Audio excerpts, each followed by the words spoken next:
المدرسه هتضيع ابنك. هو ليه كل سنه بنقعد نفكر في السبلايز والمدرسه والزي بتاع المدرسه والدروس، بس في نفس الوقت ممكن ندي عيالنا حاجه مستحيل ياخدوها من المدرسه. انا لقيت الحاجه دي يا معلم وعايز اقول لك عليها، مش عشان هي كونتنت، عشان انا بحبك. بس عارف هتعمل ايه الاول؟ هتشوف الانترو وتجيني مره ثانيه.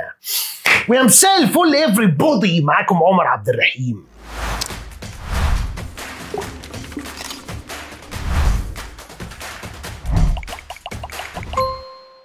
اهلا وسهلا بيكم يا شباب ويا بنات في فيديو جديد. الحقيقه انا هنا بكلم الاباء والامهات، شباب وبنات، الاحياء منهم والاموات.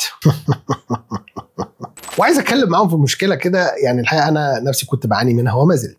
ان انا زي ابويا، زي امي، زي ابوهم، زي امهم، زي جدي وزي جدتي، كلنا كان همنا قوي التعليم والمدرسه، وان الواد يروح المدرسه وانه ما يغيبش منها وانه يجيب درجات حلوه قوي في الامتحان. وانا وانت اهو صاحبي خرجنا من الدراسه، اتخرجنا، اتجوزنا، خلفنا، اشتغلنا، عملنا بيزنس، فشلنا، نجحنا، واكتشفنا ان المدرسه مش اهم حاجه ولا عمرها هتبقى اهم حاجه، وما هي الا شهاده الولد بياخدها، وكلنا عارفين هو بيحطها فين. في الدرج طبعا، ما تفهمنيش غلط، او على الحيطه، وهنا برضو ما تفهمنيش غلط. المدرسه مهمه بس مش اهم حاجه، لان خلينا متفقين على حاجه، الطفل اللي بيتعلم سكيل جنب المدرسه بيتفوق عن الباقي في كل حاجه. هتلاقي الطفل مثلا اللي بيتعلم انجلش خارج المدرسه بشكل عام، مش بس عشان يجيب درجه حلوه في المدرسه وخلاص، هتلاقيه انجح من اصحابه وهتلاقيه مركز اكتر، مش بس في الانجلش، انا بتكلم بشكل عام. حتى لما يتخرج او حتى وهو بيدرس هيجيله فرص شغل، وفرص مش هينفع انها تروح لباقي اصحابه لان هو سابقهم بخطوه. وانا اعرف ناس بشكل شخصي، في حد اعرفه اسمه عمر فريد. عمر ما يعرفش ان انا هتكلم عنه في الفيديو ده. عمر هو يوم ما عرفته كان عنده تقريبا 13 سنه، كنا بنلعب سوا يعني اونلاين. فوجئت بعمر وكان عنده تقريبا 15 سنه ان هو شغال في شركه بالانجلش زي كول سنتر كده، وكانت تقريبا اونلاين لو انا فاكر صح، وبيقبض بالدولار. وهو في الوقت ده كان في ثانويه عامه. ابن انا شخصيا لما بدات اعلمه انجلش من وهو صغير، وفي نفس الوقت بحافظ على العربي بتاعه، لقيته بيسبق بخطوه في اكتر من حاجه. فده كلامنا عن السكيلز وعن اللانجويجز بشكل عام واللغات بشكل عام. السكيلز دي بقى ممكن تروح بينا الحته الثانيه، ممكن تروح بينا السبيشالتيز او تخصصات زي الكودينج،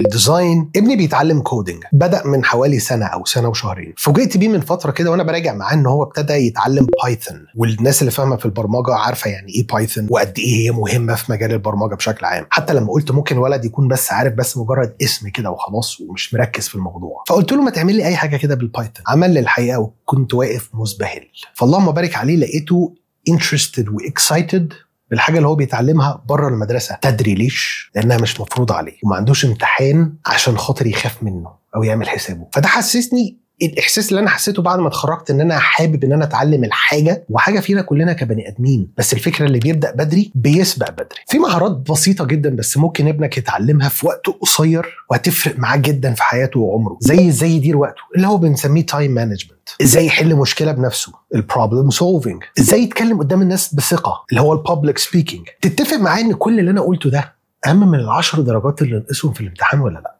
بذمتك يا شيخ. السر كله في الاهل، وهنا الاهل انا مش بتكلم فيها عن الاب والام بس، لان الولد او البنت بيقابلوا تيتا وجده في اخر كل اسبوع، بيقابلوا عمامهم، بيقابلوا عماتهم، خلانهم، خالاتهم، كل دي بيئه وكل دول الاهل بيأثروا في كل اللي انا قلته ده، لان ده المكان اللي هو بيقدر يبراكتس فيه السكيلز اللي هو بيتعلمها. فتشجيعك لابنك والموتيفيشن ليه بان ده مش فرض عليه، دي حاجه هتخليه احسن وتفتح له فرص اكتر، ما تستقلش بيه ابدا، لان هو جزء لا يتجزأ من البلان دي. في ناس انا قابلتها كتير بحكم مجالي، بحكم شغلي في جيت واي، الاقي مثلا اب جاي ياخد كورس انجلش مع ابنه مش عشان هو محتاج، عشان خاطر يشجع ابنه. فجمله ما تيجي نتعلم حاجه جديده سوا السنه دي هتفرق قوي معاه. كنت بقول لك في بدايه الفيديو ان الرجوع للمدرسه مش كله سبلايز وقلم وورقه ودرجات ودروس. الفكره والاهم اننا نجهز عيالنا واولادنا بحاجه مش هياخدوها في المدرسه، مهارات تخليهم جاهزين لامتحان الدنيا مش بس للامتحان الاكاديمي. انت اكيد متفق معايا ان ده الاهم، بس مش هننسى اهم امتحان في العالم اللي هو امتحان الاخره، اللي هو انت لو نسيته اشطب كل اللي احنا قلناه ده. ايه في الفيديو رشيدي.